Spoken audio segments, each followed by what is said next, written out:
For all the latest updates, subscribe to News9.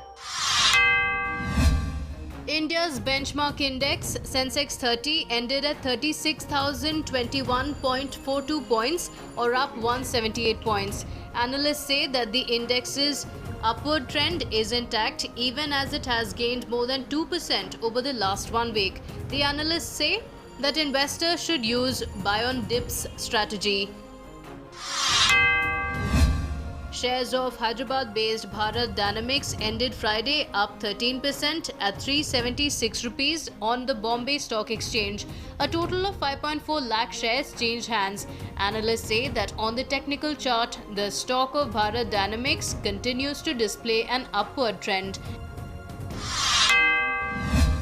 GVK Power and Infrastructure continues to suffer at the hands of investors. On Friday, the stock closed 4.95% at 3.07 rupees, with 3.34 lakh shares changing hands.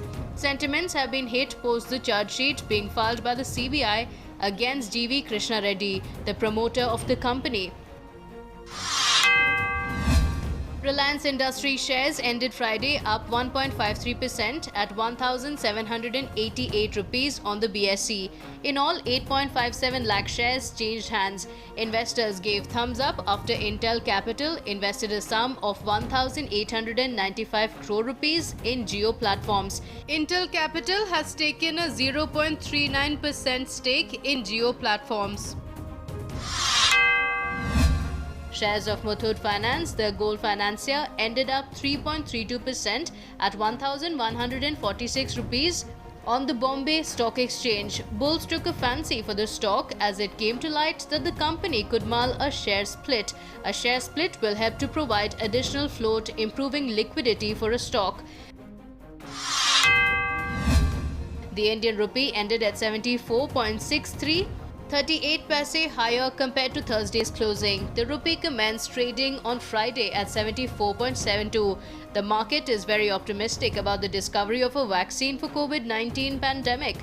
Analysts and traders are maintaining that the rupee could trade in the 74.50 to 74.7 range. The Income Tax Department is reported to have processed one income tax refund every 76 minutes. This feat was achieved between April 8th and June 30th this year. In all, the IT department is reported to have processed 62,361 crore rupees of refunds to over 20 lakh taxpayers. Flour millers across the nation have demanded a reduction in the open market price by 23% to help increase offtake. Millers have promised to lift as much as 10 million tons. A reduction in price will thus help the Food Corporation of India to reduce its stockpile of wheat. Currently, FCI is sitting on nearly 55 million tons of wheat as buffer, twice than that what is mandated. Instagram Reels, a platform which allows users to record and upload 15-second music and video clips, is being tested in India. Instagram Reels is trying to occupy the slot vacated by TikTok, a popular Chinese social media app which has been banned in India. Facebook, which owns Instagram Reels, is betting on this app to find acceptability among the youngsters.